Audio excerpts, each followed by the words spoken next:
சென்னை யானைக்கவுனி பகுதியில் மேம்பால பணிகள் 4 ஆண்டுகளாக முடிவடையாததால் போக்குவரத்து நெரிசலில் சிக்கி சின்னாபின்னமாவதாக புலம்பும் வாகன ஓட்டிகளின் நிலையை விவரிக்கிறது இந்த செய்தி தொகுப்பு. சென்னை யானைக்கவுனி மேம்பாலம், சென்ட்ரல் ரயில் நிலையம் மற்றும் பேசன் பிரிட்ஜ் ரயில் நிலையங்களுக்கு இடையே இருப்பு பாதைகளுக்கு மேல் அமைந்துள்ளது. 2019இல் மேம்பாலம் உறுதித்தன்மையை இழந்ததால் முற்றிலுமாக மூடப்பட்டது.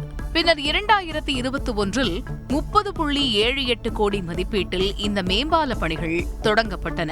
இதனால் சூளையில் இருந்து புளியந்தோப்பு வழியாக பேசன் பிரிட்ஜ் சென்றடைந்து வியாசர்பாடி மேம்பாலத்தின் கீழ் யூ டர்ன் எடுத்து சுமார் 3 கிலோமீட்டருக்கு மேல் சுற்றி வந்து பயணித்து வந்தனர். இதனால் மக்கள் பெரும் சிரமத்திற்குள்ளாகினர். இங்கிருந்து இப்படி போறதுக்கு பதிலாக நாங்கள் சுற்றிக்கிட்டு கிட்டத்தட்ட 4-6 கிலோமீட்டர் சுற்றிக்கிட்டு போகிறோம். ஒரு தடவையும் போகிறோம். ஒரு சின்ன வேலையாக இருந்தாலும் 6 கிலோமீட்டர் சுற்றி போகிறோம். சுற்றிட்டு போகிறது சரி பரவாயில்ல, எங்களுடைய நலனுக்காக பிரிட்ஜு கட்டுறாங்க, சரி பரவாயில்ல. ஆனால் என்ன பிரச்சனைனா எல்லா லாரி பஸ்ஸு எல்லாமே அந்த மாதிரி சுற்றி போகிறதுனால மொத்தமும் மூலகோத்திரம் இடத்துல டிராஃபிக் ஜாம் ஆகிடுது. அந்த மூலகோத்திரம் இடத்த கடக்கிறதுக்கே எங்களுக்கு அரை மணி நேரம் ஆகுது. அவசரத்துக்கு ஒரு ஆம்புலன்ஸு, வியாதியஸ்தர்கள், ஒரு ஆக்சிடென்ட்டு, இந்த மாதிரி விஷயங்களுக்கு உடனடியாக அந்த பகுதியை கடந்து செல்ல முடியல. 2021இல் தொடங்கப்பட்ட இந்த பணிகளானது கடந்த 4 ஆண்டுகளாக ஆமை வேகத்தில் நடைபெற்று வர ரயில்வே துறையே முக்கிய காரணம் என்று சொல்லப்படுகிறது. சென்ட்ரல் ரயில் நிலையத்தில் இருந்து செல்லக்கூடிய ரயில்கள் யானைக்கவுனி மேம்பாலத்தின் கீழ் செல்வதால் அங்கு மிகுந்த எச்சரிக்கையும் பொறுமையாகவும் பணிகள் நடைபெற்றது முக்கிய காரணமாக பார்க்கப்படுகிறது. இந்த நிலையில் கடந்த மார்ச் 15ஆம் தேதி யானைக்கவுனி மேம்பாலத்தில் வால்டாக்ஸ் சாலையில் இருந்து ராஜா முத்தையா சாலையை நோக்கி செல்லும் வகையில் மேம்பாலத்தில் ஒரு வழிப்பாதை மட்டும் மக்கள் பயன்பாட்டுக்கு திறந்து வைக்கப்பட்டது. ஆனால் மற்றொரு வழிப்பாதை திறக்கப்படாததால் வேதனையில் உள்ளனர் வாகன ஓட்டிகள். சொல்ல முடியாத வேதனையில் இருக்கிறோம். நாங்கள் இந்த பகுதி மக்களில் நானும் ஒருத்தன். சொல்ல முடியாத வேதனையில் இருக்கிறோம். கிட்டத்தட்ட ஒரு 5 வருஷம் மேலே இது நடந்துக்கிட்டு இருக்கு.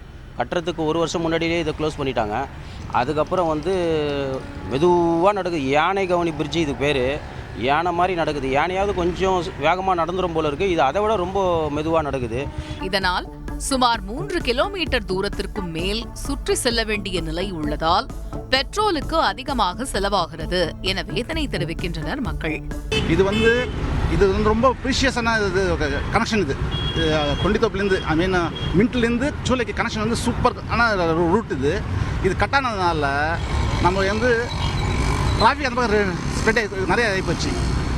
பெட்ரோல் அதிகமாக போச்சு. ஃபஸ்ட்டு எங்களுக்கு வாரத்துக்கு பார்த்தீங்கன்னா ஒரு எக்ஸ்ட்ரா இப்படி மினிமம் பார்த்தீங்கன்னா 150 ரூபாய். என்னுடைய கெப்பாசிட்டி பார்த்தீங்கன்னா 150 ரூபாய் என்னோட டிராவலிங் எக்ஸ்ட்ரா ஆகுது. அதே நேரம் மற்றொரு வழிப்பாதைக்கான பணிகள் 98% முடிவடைந்துள்ள நிலையில் அடுத்த மாதம் மக்களின் பயன்பாட்டிற்கு வரும் என்று மாநகராட்சி அதிகாரிகள் தெரிவித்துள்ளனர்.